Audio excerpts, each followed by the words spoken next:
اعوذ باللہ من الشیطان الرجیم بسم اللہ الرحمن الرحیم۔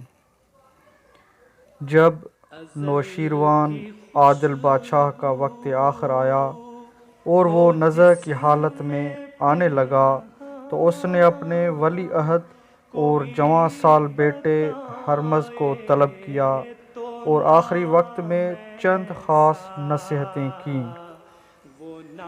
نوشیروان عادل نے اپنے بیٹے ہرمز سے کہا کہ اپنے آرام کی فکر میں رایا سے غافل نہ ہو جانا۔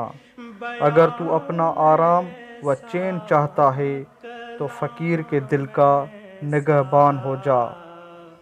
اگر تو صرف اپنا ہی آرام چاہے گا تو پھر تیرے ملک میں کوئی آرام نہ پا سکے گا، کیونکہ عقل مندوں کے نزدیک یہ بات پسندیدہ نہیں ہے کہ ایک چرواہا اپنی بھیڑ بکریوں سے غافل ہو کر سو جائے اور مسکین جانوروں کو بھیڑیا چیر پھاڑ کر کے کھا جائے۔ جا محتاج فقیر کا خیال کیا کر، کیونکہ بادشاہ رعیت سے ہی تاج دار ہوا کرتا ہے۔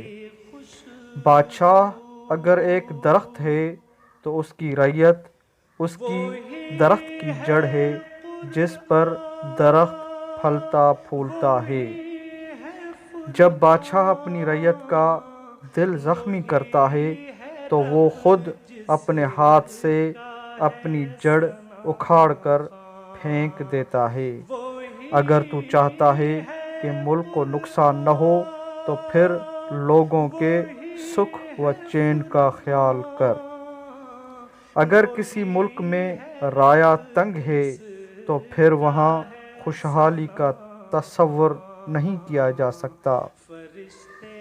بہادروں سے مت ڈر، مگر اس سے ضرور خوف کھا جو خدا سے نہیں ڈرتا۔ اپنا مفاد چاہتا ہے تو کسان پر رعایت کر، کیونکہ مزدور خوش ہوتا ہے تو کام زیادہ کرتا ہے۔ جو نیکوکار ہو اس کے ساتھ بدی کرنا جائز نہیں ہے۔ جو بادشاہ ملک میں خرابی اور نقصان سے ڈرتا ہے وہ کبھی رایا کے ساتھ دل آزاری کا معاملہ نہیں کر سکتا، کیونکہ رایا کی پریشانی ہی ملک کے نقصان کا سبب ہے۔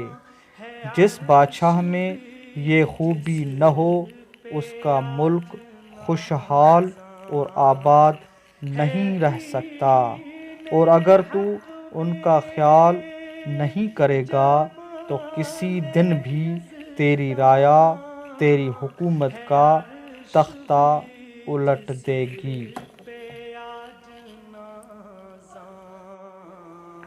دوستو، یہ کہانی، یہ حکایات حضرت شیخ سعدی رحمۃ اللہ علیہ کی کتاب بوستان سعدی سے لی گئی ہے۔